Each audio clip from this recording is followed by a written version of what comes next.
प्यारे विद्यार्थियों, नमस्कार। आशा करती हूँ आप सब ठीक होंगे और अपनी पढ़ाई और सेहत दोनों की तरफ ध्यान दे रहे होंगे। आपने पहले एक पाठ पढ़ा था, जैसा सवाल वैसा जवाब। ऐसा तब कहा जाता है जब कोई किसी के साथ चालाकी करने की कोशिश करे और दूसरा व्यक्ति पहले ही उसकी चाल समझ जाए और उसे वैसा ही करारा सा जवाब दे दे। तो चलिए आपको ऐसी ही एक और मजेदार कहानी सुनाती हूँ, आपकी हिंदी पाठ्य पुस्तक से पाठ 9, जिसका शीर्षक है कब आऊं। अवंती ने एक छोटी सी रंगाई की दुकान खोली और गांव वासियों के लिए कपड़ा रंगना शुरू कर दिया। सब लोग उसकी रंगाई की प्रशंसा करने लगे। प्रशंसा यानी तारीफ। धीरे धीरे उसकी दुकान चल निकली। मतलब दुकान अपने पैरों से चलने लगी क्या? अरे नहीं, इसका मतलब उसका काम खूब चलने लगा। बता सकते हैं क्यों? क्योंकि वह कपड़ों पर बिल्कुल सही रंग करता होगा और कपड़े समय पर वापस दे देता होगा। अवंती की प्रशंसा सुनकर एक सेठ को बहुत ईर्ष्या महसूस होने लगी। ईर्ष्या यानी जलन। कुछ लोग दूसरों का अच्छा होते देख उनसे चिढ़ने और जलने लगते हैं। ऐसा नहीं करना चाहिए। अब भला सोचिए, सेठ का तो रंगाई का काम भी नहीं था, तो भला कैसी ईर्ष्या? अवंती को परेशान करने के लिए वह सेठ कपड़े का एक टुकड़ा लेकर अवंती की दुकान में जा पहुंचा। दरवाजे के अंदर घुसते ही सेठ बुलंद यानी तेज और ऊंची आवाज में बोला, अवंती, जरा यह कपड़ा तो अच्छी तरह से रंग दो। मैं देखना चाहता हूं तुम्हारा हुनर कैसा है। तुम्हारी काफी तारीफ सुनी थी, इसीलिए आया हूं। अवंती ने सेठ जी से पूछा, सेठ जी, इस कपड़े को आप किस रंग में रंगवाना चाहते हैं? अब आप मुझे बताइए कि क्या आप कभी मम्मी के साथ उनका कोई दुपट्टा या साड़ी रंगनी देने गए हैं? उस समय रंगाई करने वाले को क्या सिर्फ रंग बता देने से काम चल जाता है कि लाल, नीला या पीला रंग दो? नहीं ना, क्योंकि एक ही रंग के बहुत सारे शेड्स होते हैं। हल्का, गहरा, उससे गहरा, सबसे गहरा। इसीलिए साथ में दूसरा कपड़ा, जैसे कि सूट का कपड़ा देना पड़ता है, जिसके जैसा दुपट्टा रंगाना हो। यदि ऐसा ना करें तो रंगाई वाला कैसे समझेगा कि कपड़ा किस रंग में रंगना है? तो देखते हैं सेठ ने क्या कहा। सेठ ने कहा, रंग के बारे में मेरी कोई खास पसंद तो है नहीं, पर मुझे हरा, पीला, सफेद, लाल, नारंगी, नीला, आसमानी, काला और बैंगनी रंग कतई, मतलब बिल्कुल अच्छे नहीं लगते। समझे कि नहीं?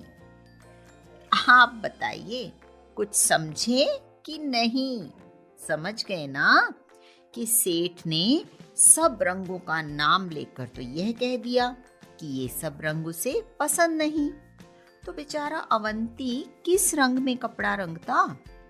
लेकिन अवंती कौन सा कम था? अवंती ने जवाब दिया, समझ गया हूँ, अच्छी तरह समझ गया हूँ।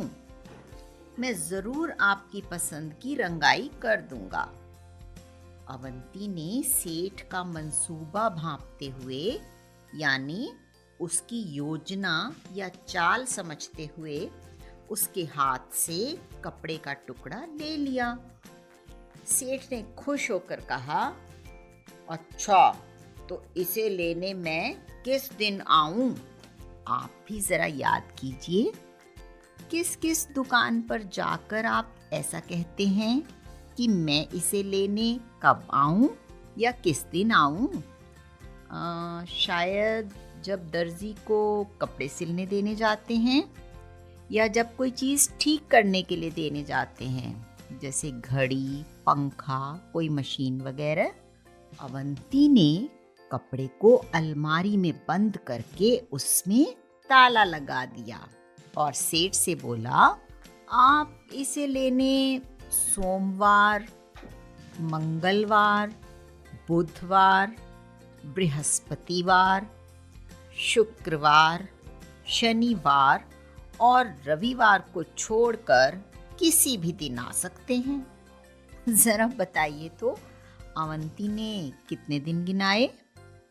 सप्ताह में 7 दिन होते हैं ना? सोमवार, मंगलवार, बुधवार, बृहस्पतिवार या वीरवार, शुक्रवार, शनिवार, रविवार या इतवार। तो 7 दिनों के नाम तो गिना दिए, कोई 8वां दिन तो होता ही नहीं। यानी जैसे सेठ ने उसे कोई रंग नहीं बताया, तो उसी तरीके से अवंती ने भी आने के लिए कोई दिन नहीं बताया, मतलब जैसे को तैसा। सेठ समझ गया कि उसकी चाल उल्टी पड़ चुकी है, अतः मतलब इसलिए भलाई धीरे से खिसक लेने में ही है। फिर उस सेठ ने दोबारा अवंती की दुकान में घुसने की हिम्मत नहीं की। देखा आपने, अवंती ने कितनी चालाकी से समस्या का हल ढूंढा। हम सभी को भी सेठ की तरह ईर्ष्या करने वाला नहीं, बल्कि अवंती जैसा हाजिर जवाब बनना चाहिए। कहानी तो आपने सुन ली। इस कहानी में कुछ कठिन शब्द आए थे। पहला शब्द प्रशंसा। जी हाँ, बताइए प्रशंसा का क्या अर्थ होता है? तारीफ। आगे बढ़ते हैं। ईर्ष्या। सेठ को ईर्ष्या होने लगी थी ना, तो ईर्ष्या का क्या अर्थ हुआ? जलन। अगला शब्द बुलंद। बुलंद यानी ऊंची। अगला शब्द कतई। सेठ ने कहा था ना, मुझे ये रंग कतई पसंद नहीं, तो कतई का क्या अर्थ हुआ? बिल्कुल। अवश्य। अवश्य का क्या अर्थ होता है, जानते हैं ना? जी हाँ, जरूर। चलिए अब कुछ प्रश्नों के उत्तर ढूंढते हैं। पहला प्रश्न, अवंती ने कौन सी दुकान खोली? बताइए तो, अवंती ने कौन सी दुकान खोली? जी हाँ, इसका उत्तर है रंगाई की। दूसरा प्रश्न, अवंती क्या रंगता था? अरे कितनी जल्दी आपने उत्तर बताया, कपड़े। तीसरा प्रश्न, सेठ ने किस रंग में कपड़ा रंगने को कहा? बताइए सोचकर जरा, सेठ ने किस रंग में कपड़ा रंगने को कहा? जी हाँ, इसका उत्तर है किसी भी रंग में नहीं। चौथा प्रश्न, अवंती ने कपड़ा किस में बंद करके रख दिया? इसका उत्तर क्या होगा? अलमारी में। पांचवा प्रश्न, अवंती ने सेठ को किस दिन आने को कहा? बताया था कोई दिन? याद कीजिए, मैं प्रश्न दोहराती हूँ। अवंती ने सेठ को किस दिन आने को कहा? किसी भी दिन नहीं। देखा, कितने आसान थे सब प्रश्नों के उत्तर। अब देखिए नीचे के वाक्यों में कुछ हरी भरी सब्जियों के नाम छुपे हैं। ढूंढिए तो जरा। मैं वाक्य पढ़ूंगी और आप उस पूरे वाक्य को देखते हुए वहां छिपी हुई सब्जी का नाम ढूंढेंगे। पहला वाक्य देखते हैं। अब भागो भी, बारिश होने वाली है। नजर दौड़ाइए और ढूंढिए। जी हाँ, गोभी। अगला वाक्य। मामू, लीला मौसी कहाँ हैं? ढूंढ लिया? कौन सी सब्जी छुपी है यहाँ? मूली। तीसरा वाक्य। शीला के पास बैग नहीं है। शीला के पास बैग नहीं है। दिखाई दे गई कौन सी सब्जी है? सब्जी तो नहीं, सब्जी का नाम दिखाई दिया होगा। जी हाँ, बैंगन। चौथा वाक्य। रानी बोली, हमसे मत बोलो। ढूंढिए तो। सेम। पांचवा वाक्य। गोपाल, कबूतर उड़ा दो। जी हाँ, ढूंढ लिया ना? खाते हैं ना आप ये सब्जी? पालक।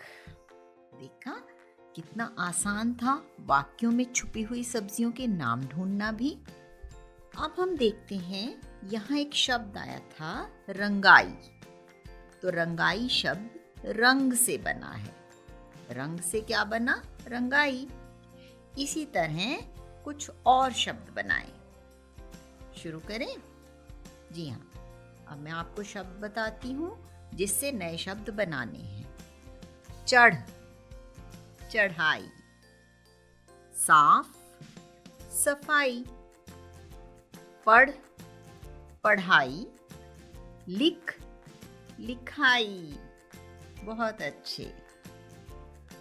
अब हम कुछ और शब्द देखते हैं जिनमें केवल मात्राओं का फेरबदल किया गया है। अब कई बच्चों को लगता है मात्रा का क्या है, कोई भी लगा दी, लेकिन ऐसा नहीं है। यह तो आप जानते ही हैं ना, हर मात्रा की अपनी अलग आवाज होती है और यदि मात्रा बदल दी, आवाज ही नहीं उस शब्द का अर्थ भी बदल जाता है। चलिए देखते हैं।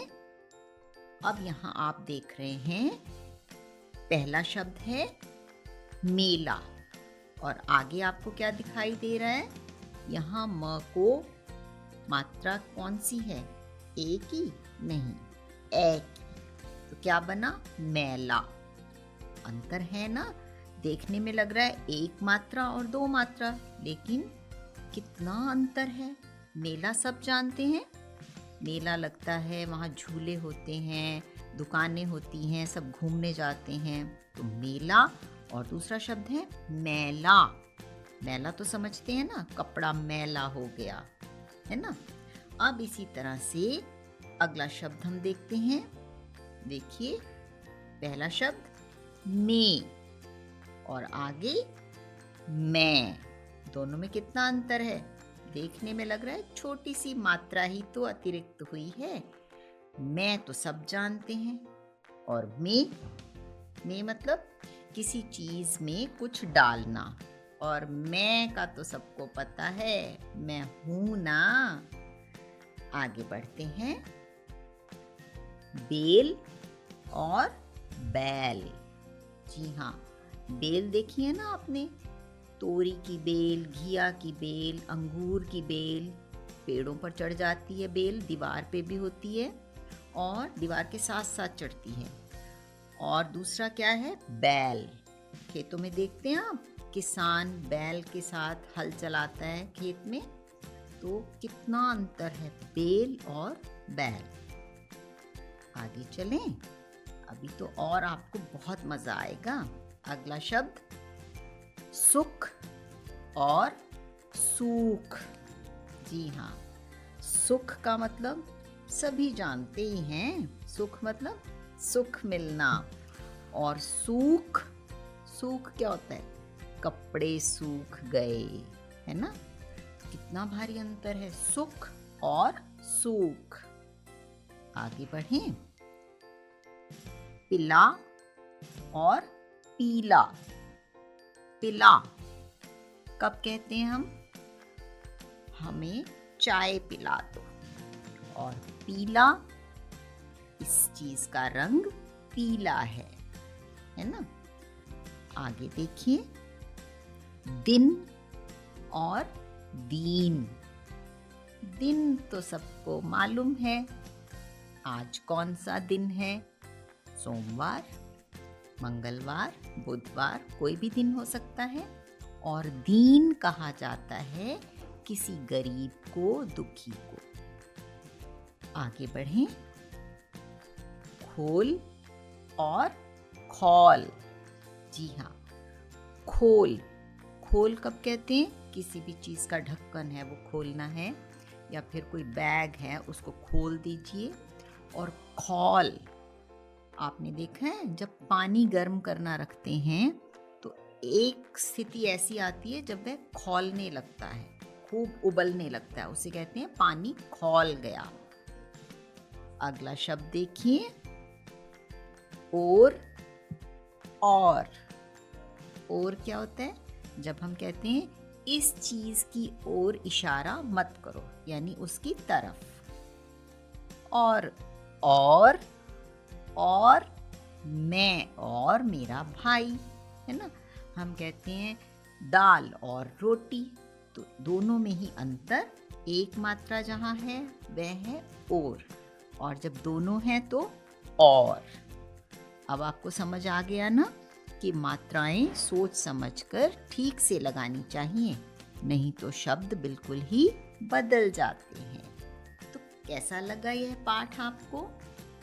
आपको मज़ा भी आया होगा और बहुत से नए शब्द भी सीखे होंगे। अब आप अपनी किताब से यह पाठ पढ़िए। फिर मिलेंगे अगले पाठ के साथ। धन्यवाद।